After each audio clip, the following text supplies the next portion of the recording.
Assalamualaikum warahmatullahi wabarakatuh. Nama saya Eka Dwi Putri, mahasiswa S1 PGSD Universitas Terbuka. Di sini saya akan menjelaskan tentang karya ilmiah saya yang berjudul Upaya Meningkatkan Hasil Belajar PKN Menggunakan Media Visual pada Pokok Bahasa Persatuan dalam Keberagaman pada siswa kelas 2 SDIT Al-Furqon. Pada bagian abstrak ini berisi tentang latar belakang, tujuan, serta kegiatan perbaikan pembelajaran ini dilakukan menjadi 2 tahap, yaitu simulasi siklus pertama dan simulasi siklus kedua yang dilakukan tanpa siswa karena disesuaikan dengan kondisi pandemi COVID-19.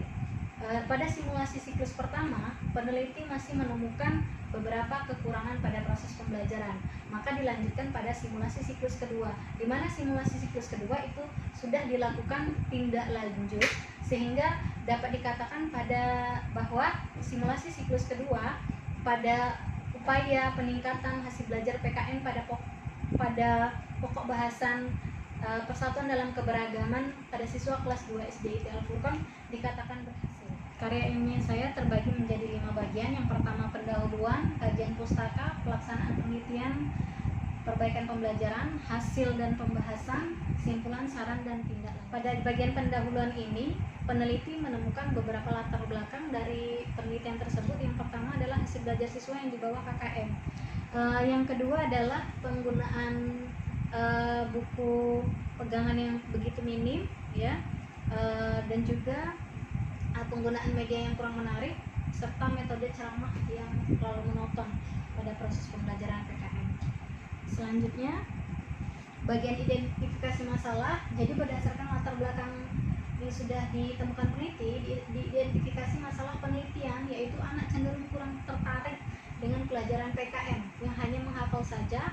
Metode yang digunakan oleh guru dalam mengajar masih sebatas menghafal saja. Metode dan juga media pembelajaran juga begitu minim dan tidak menarik. Selanjutnya adalah analisis masalah. Peneliti berusaha untuk memecahkan masalah dalam pembelajaran PKN agar mendapatkan peningkatan hasil belajar yang menghasilkan pembelajaran yang meningkat. Selanjutnya adalah alternatif dan pemecahan masalah.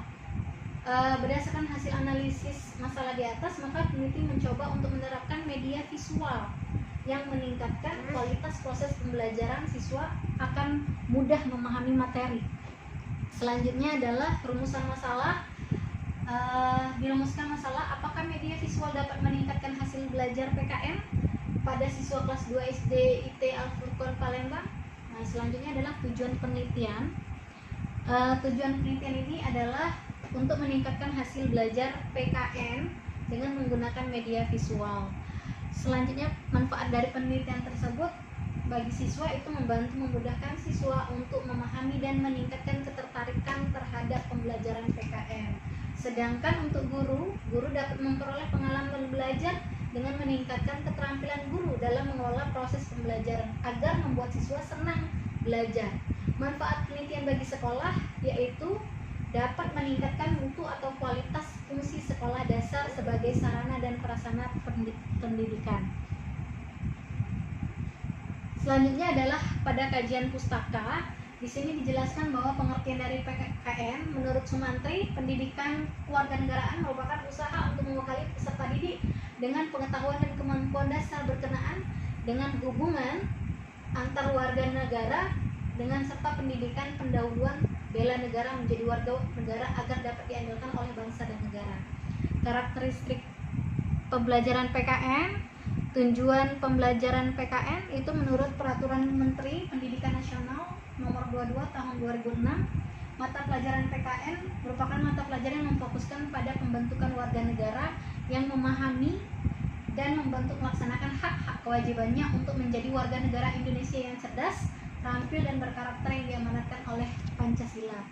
Nah, ruang lingkup materi PKN itu adalah di situ dijelaskan tentang standar kompetensi dan kompetensi dasar yang akan dicapai. Selanjutnya adalah media visual. Media visual menurut Daryanto artinya semua alat peraga yang digunakan dalam proses belajar yang dinikmati oleh lewat panca indera. Maka media visual sangat penting dalam proses belajar. Media visual dapat memperlancar pemahaman dan memperkuat ingatan. Menurut Ardiani, pada pelajaran PKM, melalui penerapan media visual, diharapkan pelajaran menjadi lebih bermakna dan mudah dipahami serta dihayati. Misalnya pengajaran tentang keluarga, ya, seperti itu. Selanjutnya langkah-langkah pembelajaran menggunakan media visual. Di sini menurut Sulaiman, di situ dijelaskan tentang langkah-langkah menggunakan media visual. Selanjutnya adalah kelebihan dan kelemahan media visual. Hasil belajar di sini menurut Gagne dalam Agustina 2012-14 mengemukakan bahwa belajar adalah suatu bentuk pertumbuhan atau perubahan dalam diri seseorang yang dinyatakan dengan cara bertingkah laku yang baru berkat pengalaman dan latihan. Indikator hasil belajar pada prinsipnya adalah pengungkapan hasil belajar ideal meliputi segenap ranah psikologis yang berupa sebagai akibat pengalaman dan proses belajar siswa.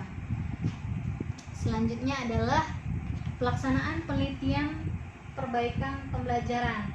Subjek penelitian ini adalah siswa kelas 2 SDIT Al-Furqon. Adapun jumlah siswanya 29 yang terdiri dari 15 orang siswa laki-laki dan 14 siswa perempuan. Selanjutnya adalah tempat penelitian ini dilakukan di SDIT Al-Furqon beralamat Jalan R. Sukamto nomor 45 Kecamatan Kemuning, Palembang. Waktu penelitian ini siklus 1, pelaksanaan prasiklus dilaksanakan pada hari Senin 15 Januari 2020. Sedangkan siklus 1 dilaksanakan pada hari Senin 5 Mei. Siklus 2 dilaksanakan pada hari Senin 12 Mei 2020. Selanjutnya, desain prosedur perbaikan pembelajaran. Perbaikan dilaksanakan dalam bentuk penelitian. Tindakan kelas. Kegiatan perbaikan pembelajaran dilakukan dalam 2 siklus. Di sini desain prosedur perbaikan pembelajaran simulasi siklus 1 itu terdiri menjadi 3, yaitu perencanaan, pelaksanaan, serta observasi simulasi siklus 1.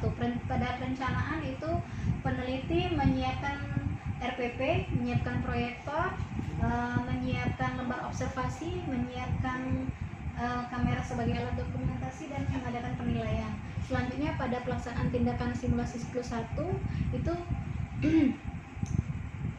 peneliti melakukan langkah-langkah kegiatan awal yang tertera pada RPP, di mana pada RPP tersebut dijelaskan tentang kegiatan awal, kegiatan inti, kegiatan akhir.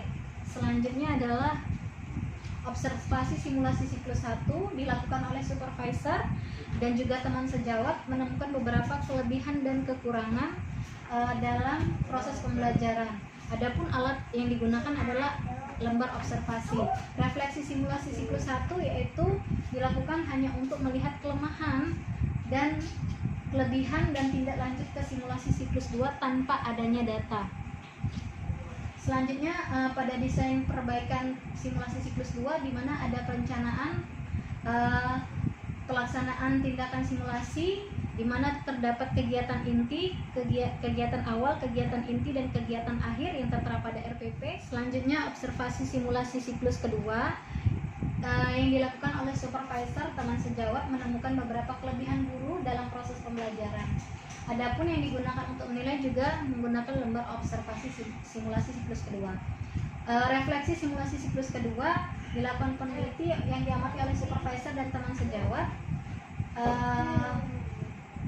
Pelaksanaan refleksi pada simulasi siklus kedua hanya untuk melihat kelebihan dari peneliti. Selanjutnya teknik analisis data itu menggunakan 2, yaitu teknik analisis data kuantitatif di mana yang diambil dari hasil tes prasiklus, sedangkan teknik analisis data kualitatif itu berdasarkan lembar observasi yang dilakukan supervisor dan teman sejawat. Selanjutnya adalah deskripsi hasil pembahasan perbaikan pembelajaran siklus 1 di mana simulasi siklus 1 ini dilakukan pada tanggal 5 Mei di rumah tanpa siswa dikarenakan menyesuaikan kondisi pandemik COVID-19. Di sini diamati oleh diri sendiri, teman sejawat, dan juga supervisor. di sini masih ditemukan beberapa kekurangan, kelemahan pada proses pembelajaran, maka dan juga kelebihan yang ditemukan oleh peneliti. Oleh sebab itu, pada simulasi siklus ke-1 ini dilanjutkan pada simulasi siklus kedua. Berdasarkan observasi siklus kedua, telah ditemukan, dapat disimpulkan bahwa ada kelebihan pada simulasi siklus kedua, yaitu berupa tampilan konten sistematika sudah sangat baik, guru menjelaskan materi dengan bahasa yang baik, dengan pembawaan yang tenang, sudah terdapat apersepsi, guru juga melibatkan siswa dalam memberikan kesimpulan dan juga pembahasan LKS. Selanjutnya juga guru aktif dalam posisi mengajar. Nah, berdasarkan hasil refleksi pada simulasi siklus kedua, sudah memenuhi kriteria penilaian lembar observasi sehingga simulasi tidak perlu dilanjutkan kembali. Selanjutnya pembahasan hasil penelitian perbaikan pembelajaran siklus 1. Berdasarkan hasil observasi dan refleksi yang telah dilakukan oleh diri sendiri, teman sejawat dan supervisor terhadap pembelajaran simulasi siklus 1 yang dilaksanakan pada tanggal 5 Mei yang dilakukan tanpa siswa disesuaikan dengan kondisi pandemik COVID-19, telah peneliti menemukan beberapa kelebihan di mana guru sudah menjelaskan dengan bahasa yang baik dan pembawaan yang tenang, ya. Guru juga menjelaskan secara runut dan teratur, tetapi juga peneliti masih menemukan beberapa kelemahan.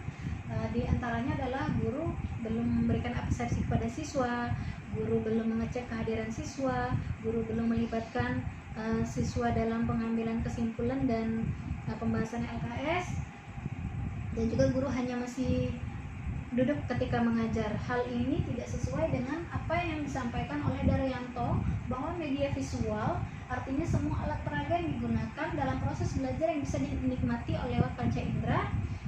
Media visual memegang peran penting dalam proses belajar, dapat memperlancar pemahaman dan memperkuat ingatan, sehingga simulasi siklus 1 ini harus dilanjutkan pada simulasi siklus kedua. Dari observasi dan refleksi pengamatan perbaikan pembelajaran siklus kedua, didapati sudah ada peningkatan perbaikan pembelajaran yang signifikan, yaitu tampilan konten dan sistematika sudah sangat baik, guru menjelaskan materi dengan bahasa yang baik dan pembawaan yang tenang, kegiatan pembelajaran sudah terdapat apersepsi, guru tidak lagi mendominasi kegiatan pembelajaran, guru melibatkan siswa dalam kegiatan pembelajaran, guru aktif dalam posisi mengajar. Kualitas media visual yang diproyeksikan dengan menggunakan LCD juga sudah sangat baik. Dari hasil observasi pada siklus kedua terdapat kelebihan. Hal ini sependapat menurut Ardiani tahun 2008. Pada pembelajaran PKN melalui penerapan media visual ini diharapkan pembelajaran menjadi lebih bermakna dan mudah dipahami serta dihayati. Selanjutnya ada simpulan dan tindak lanjut. Dari hasil kegiatan pembelajaran yang telah dilakukan selama simulasi siklus 1 dan simulasi siklus 2, ya, berdasarkan pengamatan diri sendiri, teman sejawat dan supervisor, dapat disimpulkan bahwa media visual pada pembelajaran PKN pada pokok bahasan persatuan dalam keberagaman pada siswa kelas 2 SDIT Al-Furqan itu dapat meningkatkan hasil belajar siswa. Adapun pada siklus pertama itu masih menemukan beberapa kelemahan dan juga kelebihan. Hal ini membuat simulasi siklus 1 ini wajib dilanjutkan pada simulasi siklus kedua. Dan pada simulasi siklus kedua ini peneliti sudah menemukan beberapa peningkatan yang signifikan pada kualitas proses pembelajaran, di mana guru sudah maksimal dalam penggunaan media visual, guru memberikan apersepsi pada kegiatan awal pembelajaran secara maksimal, melibatkan siswa dalam proses pembelajaran, dan guru optimal aktif dalam kegiatan pembelajaran. Saran dari berbagai simpulan itu ada beberapa saran, yaitu guru perlu memperhatikan pentingnya waktu yang dibutuhkan dalam menggunakan media visual. Nah, diharapkan guru PKN juga dapat mencoba media benda visual agar menggunakan pemahaman pada siswa dalam belajar dan membuat belajar menjadi lebih menyenangkan. Bagi dinas pendidikan itu sendiri dapat mengadakan pelatihan-pelatihan pada guru dengan masalah media yang dengan mendatangkan para ahlinya, serta bagi peneliti lain dapat melakukan penelitian tindakan kelas terkait efektivitas pembelajaran siswa dengan menggunakan media benda visual. Selanjutnya adalah tindak lanjut bagi peneliti lanjutan. Semoga hasil penelitian ini bermanfaat sebagai salah satu referensi bagi peneliti lain untuk mengadakan penelitian tindakan kelas dalam meningkatkan kualitas proses pembelajaran. Baiklah, itu saja dari saya. Terima kasih. Assalamualaikum warahmatullahi wabarakatuh.